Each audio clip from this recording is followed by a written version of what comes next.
नमस्कार दर्शकों, साहित्य मन में आप सभी का स्वागत है। आज मैं आपके समक्ष एक बार फिर उपस्थित हूँ। आज मैं आपके लेकर आई हूँ ओम प्रकाश वाल्मीकि जी की जीवनी, जिसका शीर्षक है झूठन। इस आत्मकथा का पहला खंड हम पूर्ण करेंगे। ओम प्रकाश वाल्मीकि एक दलित साहित्यकार हैं। इनकी जीवनी से हम ये जानेंगे कि इनके बचपन से लेकर इनके लेखक बनने तक का सफ़र किस तरह संघर्ष भरा हुआ रहा है। एक निम्न जाति के होने पर इन्हें किन किन सामाजिक, आर्थिक और न जाने कितनी स्थितियों के संघर्ष से गुजरना पड़ा, ये हम इनकी आत्मकथा से जानेंगे। इनकी आत्मकथा को पढ़ने से पूर्व हम ये जानेंगे कि इन्होंने इस अपनी आत्मकथा के बारे में क्या कहा है।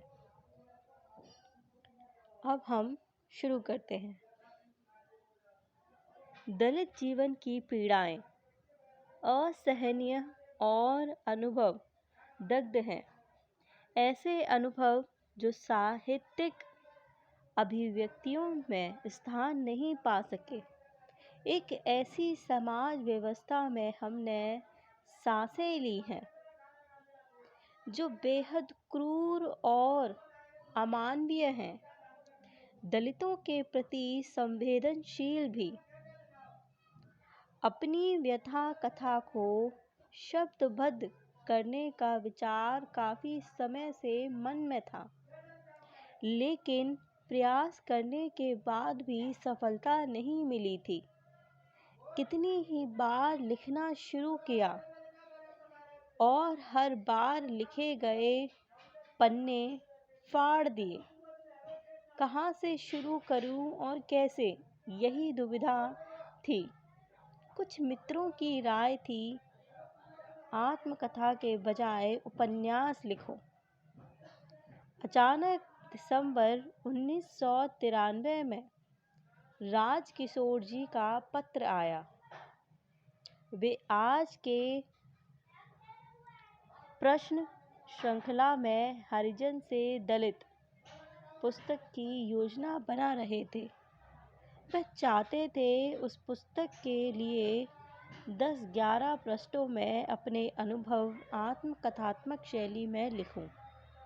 उनका आग्रह था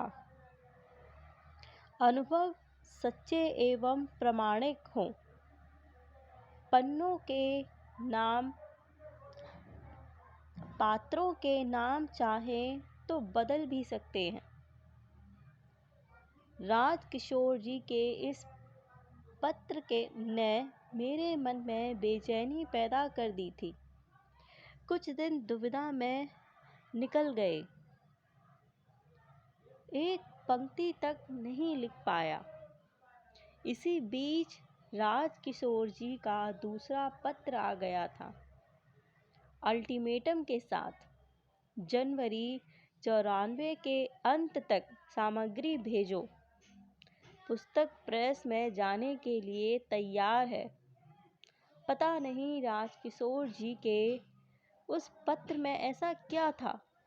मैंने उसी रात को अपने शुरुआती दिनों में कुछ पृष्ठ लिख डाले और अगले ही दिन राजकिशोर जी को भेज दिए। सप्ताह भर उत्तर की प्रतीक्षा की। फ़ोन पर बात हुई। उस सामग्री को वह छाप रहे थे। हरिजन से दलित पुस्तक में पहला ही शीर्षक था, एक दलित की आत्मकथा। पुस्तक छपते ही पाठकों के पत्रों का सिलसिला शुरू हो गया था। दूर दराज ग्रामीण क्षेत्रों तक से पाठकीय प्रतिक्रियाएं मिली थीं। दलित वर्ग के पाठकों को उन पृष्ठों में अपनी पीड़ा दिखाई दे रही थी। सभी का आग्रह था मैं अपने अनुभवों को विस्तार से लिखूं। इन अनुभवों को लिखने में कई प्रकार के खतरे थे। एक लंबी जद्दोजहद के बाद मैंने सिलसिलेवार लिखना शुरू किया। तमाम कष्टों, यातनाओं, उपेक्षाओं, प्रताड़नाओं को एक बार फिर जीना पड़ा। उस दौरान गहरी मानसिक यंत्रणाएं मैंने भोगी। स्वयं को परत दर परत उधेड़े हुए कई बार लगा। कितना दुखदाई है यह सच। कुछ लोगों को यह अविश्वसनीय और अतिरंजनापूर्ण लगता है। कई मित्र हैरान थे, अभी से आत्मकथा लिख रहे हो। उनसे मेरा निवेदन है, उपलब्धियों की तराजू पर यदि मेरी इस व्यथा कथा को रखकर तौलोगे तो हाथ कुछ नहीं लगेगा। एक मित्र की यह भी सलाह थी कि मैं आत्मकथा लिखकर अपने अनुभवों का मूलधन खा रहा हूँ। कुछ का यह भी कहना था कि खुद को नंगा करके आप अपने समाज की हीनता को ही बढ़ाएंगे। एक बेहद आत्मीय मित्र को भय सता रहा था, भय सता रहा है। उन्होंने लिखा, आत्मकथा लिखकर आप अपनी प्रतिष्ठा ही ना खो दें। जो सच है उसे सबके सामने रख देने में संकोच क्यों? जो ये कहते हैं हमारे यहाँ ऐसा नहीं होता, यानी अपने आप को श्रेष्ठ साबित करने का भाव, उनसे मेरा निवेदन है। इस पीड़ा के दंश को वही जानता है जिसे सहना पड़ा। इस प्रक्रिया में ऐसा बहुत कुछ है जो लिखा नहीं गया या मैं लिख नहीं पाया, मेरी सामर्थ्य से बाहर था। इसे आप मेरी कमजोरी मान सकते हैं। पुस्तक का शीर्षक चयन करने में सहृदय राजेंद्र यादव जी ने बहुत मदद की। अपने व्यस्त जीवन से समय निकालकर पांडुलिपि को पढ़ा, सुझाव दिए। झूठन शीर्षक भी उन्होंने ही सुझाया।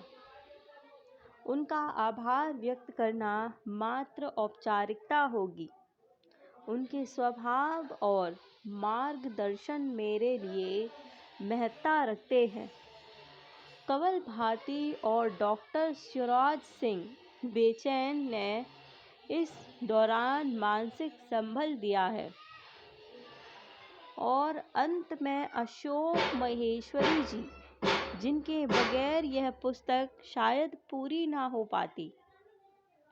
इसे छापने में उन्होंने जो रुचि दिखाई, उससे मेरी बहुत सी समस्याओं का समाधान स्वतः ही हो गया। Om Prakash Valmiki, 4 new road street, कला लोवाली गली, देहरादून 2480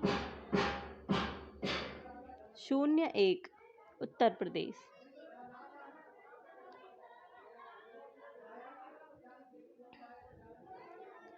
अब हम यहाँ उनके विचारों को समाप्त करते हुए इस वीडियो को भी समाप्त करते हैं। मेरा वीडियो देखने के लिए आपका धन्यवाद। मैं आपसे फिर मिलूँगी इस आत्मकथा के वाचन को पूर्ण करने के लिए।